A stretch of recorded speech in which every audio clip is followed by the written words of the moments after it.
Assalamualaikum warahmatullahi wabarakatuh. Selamat sejahtera. Nama saya Muhammad Adli Baki bin Azhar dari kelas PPS 3 Sengkang 12 dan saya berasal daripada IPGM Kampus Ilmu Khas. Bersama saya hari ini adalah Encik Darwish. Boleh Encik Darwish perkenalkan diri? Okey, Assalamualaikum dan salam sejahtera. Nama penuh saya Muhammad Darwish bin Muhammad Isham. Dan saya daripada FAG Kampus Franco Bandung di Pulau Pinang pada bahagian Bukit Mutajam, dan kursus yang saya ambil ialah Pendidikan Jasmani dan Elektif Moral. Okey. Terima kasih Encik Darwish atas perkenalan diri sebentar tadi. Baiklah. Hari ini saya akan membentangkan slide saya tentang, bukan slide lah, ataupun lebih dikenal sebagai website saya yang bertajuk CPD ataupun Asas Pembelajaran Digital. Okey, seperti yang kita tahu, asas pembelajaran digital ni menggunakan alat-alat pembelajaran digital lah.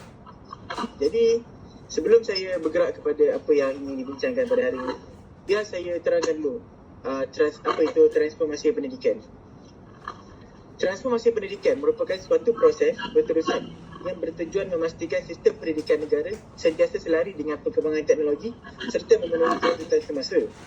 Bertepatan dengan aspirasi Rancangan Pendidikan Malaysia (RPM), guru bitara nadi negara memainkan peranan penting daripada sekadar menyampaikan ilmu kepada pembimbing dan pemudah cara yang membantu murid membina pengetahuan secara aktif.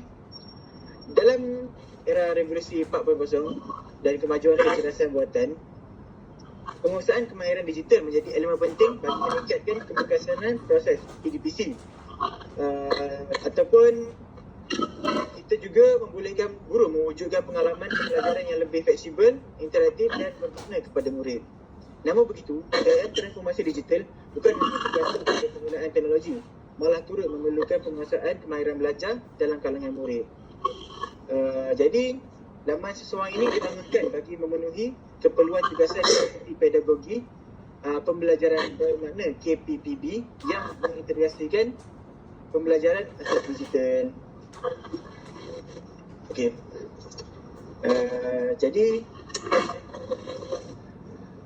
setelah Encik Darwish melihat website saya yang telah saya tunjukkan kepada Encik Darwish sebentar tadi, apakah pendapat Encik tentang pembelajaran digital sebentar tadi? Adakah Encik berpuas hati atau macam mana?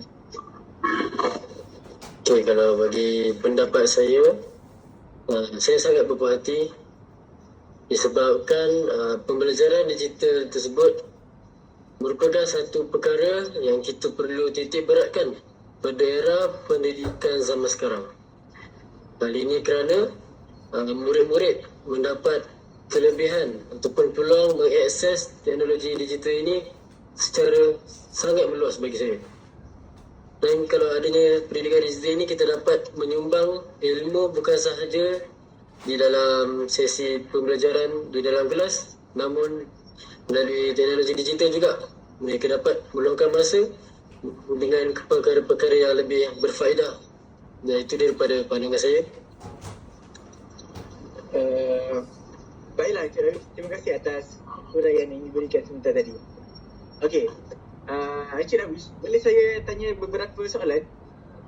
Boleh. Sepanjang pembelajaran Encik Darwish, apakah alat-alat pembelajaran digital yang telah digunakan oleh Encik Darwish sepanjang sesi pembelajaran Encik Darwish? Saya kalau bahagian pembelajaran secara digital ni, saya tak mempunyai ataupun ilmu yang cukup lah dalam pembelajaran digital ni. Jadi untuk alat-alatnya agak terhad. Seperti yang saya biasa gunakan ialah Google Meet, Canva, call ataupun video call melalui WhatsApp, dan ada sedikit beberapa yang lain saya tak ingat, tapi yang ini merupakan aplikasi yang saya paling kerap guna semasa pembelajaran digital. Kalau bagi Encik Adil pula, apakah alatan-alatan digital yang Encik Adil selalu gunakan semasa sesi pembelajaran digital? Bagi saya juga telah menggunakan pelbagai alat pembelajaran digital semasa saya melakukan kerja saya atau pembelajaran saya. Antara alat-alat pembelajaran digital yang sering saya gunakan adalah seperti Canva, Google Classroom, Google Meet, Padlet, Discord dan sebagainya. Tapi antara yang paling saya kerap guna adalah Canva lah, kerana Canva ni membantu saya membuat pembentangan lah. Jadi itu sajalah antara alat-alat digital yang saya sering gunakan. Okey, Encik Adilil, Ya saya. izinkan saya untuk mengulurkan beberapa soalan. Boleh, silakan. Okey, jadi Encik Adilil ada mengatakan Encik Adilil menggunakan Padlet, betul? Ya saya. Kalau untuk aplikasi Padlet ni, dia digunakan untuk tujuan menghasilkan infografik ke, ataupun Padlet ni digunakan untuk apa? Padlet ni sebenarnya digunakan untuk menghantar komen ataupun maklum balas kepada kerja-kerja rakan kita. Tapi kita juga boleh menghantar kerja kita dalam Padlet tersebut, dan kawan-kawan kita boleh memberi maklum balas kepada kerja kita tersebut dan meletakkan komen. Jadi kita boleh tahu apakah perkara-perkara yang dirasakan oleh individu lain tentang hasil kajian kita lah, hasil kerja kita lah. Jadi daripada situ kita semua dapat menaik tarafkan hasil kerja kita daripada semasa ke semasa, betul? Ya, betul sangat. Okey, jadi soalan yang kedua saya, kalau bagi Encik Adil, apakah kepentingan OER tersebut?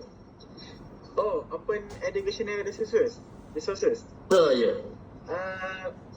Pada pandangan saya, OER ni banyaklah kepentingan atau kelebihannya. Antara kelebihan dan kepentingannya adalah meluaskan akses kepada pendidikan. OER membolehkan semua individu mengakses bahan pembelajaran secara percuma. Yang kedua, mengurangkan kos pembelajaran. Penggunaan OER mengurangkan keperluan membeli buku teks atau bahan pembelajaran berbayar. Guru dan murid berkebolehan untuk memanfaatkan pelbagai sumber digital tanpa menanggung kos yang tinggi. Yang ketiga, meningkatkan kualiti PDPC. OER menyediakan pelbagai bahan seperti nota, video, simulasi, kuis dan modul interaktif. Yang keempat, menggalakkan pembelajaran kendiri. Murid dapat mengakses bahan pembelajaran pada bila-bila masa saja dan bantu murid berdikari serta menggalakkan pembelajaran sepanjang hayat. Yang kelima, menyokong inovasi dan kreativiti guru. Guru mengubah slide, mengadaptasi dan berkongsi bahan OER mengikut keperluan murid. Dan akhir sekali, menggalakkan kolaborasi dan perkongsian ilmu. OER menggalakkan guru, pensyarah dan pelajar berkongsi sumber serta amalan terbaik. Jadi, secara tidak langsung OER ni banyak manfaat dan tidak dinafikan juga. Saya juga telah menggunakan pelbagai aplikasi OER. Contohnya seperti Khan Academy lah yang sebelum ini. Okey, terima kasih banyak-banyak Adilil, dan ini merupakan soalan terakhir saya. Jadi bagi Encik Adil, saya ingin meminta Encik Adil untuk memberikan keterangan yang secara ringkas berkaitan dengan PLE. Silakan. PLE, Personal Learning Environment. Seperti yang kita tahu, Personal Learning Environment ni merupakan aplikasi yang kita telah gunakan lah untuk sebagai sumber pembelajaran ataupun akses kepada kita untuk melakukan kerja. Antara contoh PLE ni adalah Canva, Google Classroom, Google Meet, Padlet dan sebagainya, yang membolehkan kita melakukan kerja dan menghasilkan sesi pembelajaran kita. Jadi antara kepentingan PLE ni adalah menggalakkan pembelajaran sendiri, meningkatkan akses kepada pelbagai sumber pembelajaran, mengembangkan kemahiran digital, menyokong pembelajaran sepanjang hayat, meningkatkan motivasi dan penglibatan murid dan menyokong pembelajaran yang diperhatikan, iaitu PLE memberi peluang kepada murid menjelaskan kandungan, aplikasi dan strategi pembelajaran mengikut tahap kebolehan, minat dan keperluan individu. Pendekatan ini memberi pembelajaran lebih berguna dan berkesan. Okey, itu saja. Ya, terima kasih Encik Dalil kerana sudi menjawab soalan saya dan sangat memberikan satu ilmu fakta yang sangat wow bagi saya. Dan saya sangat terima dengannya. Terima kasih Encik Dalil. Okey, secara keseluruhannya, adakah Encik Darwish berpuas hati dengan perbatangan saya sebentar tadi? Okey, secara keseluruhannya daripada segi penyampaian bahasa, intonasi sangat cemerlang kerana dengan elemen-elemen cemerlang itu dia dapat menarik perhatian saya daripada awal sehinggalah akhir perbatangan, dan penggunaan penyediaan fakta yang telah tersedia di dalam bagi oleh Encik Dalil membuatkan saya rasa satu sesi perbatangan yang sangat berjalan lancar. Okay, terima kasih. Jadi Itu saja dari saya. Encik Darwish bersetujulah pembelajaran digital ni berkesan dalam sesi persekolahan. Ya, betul tak? Sangat berkesan bagi saya. Okey. Kalau macam tu, secara keseluruhannya asas pembelajaran digital ni telah membuka mata kita bahawa digital ni tidak selalunya negatif. Seperti pandangan masyarakat, ianya membolehkan kita untuk mengakses game dan perkara-perkara tidak elok. Tetapi pada pandangan saya, ianya memberikan banyak manfaat yang membolehkan kita melakukan pelbagai kerja dan menghasilkan bahan-bahan yang boleh memanfaatkan diri dan rakyat. Kesimpulannya, kita perlulah menghargai pembelajaran digital ni dan menggunakannya sebaik mungkin. Jadi, sekian dari saya. Terima kasih.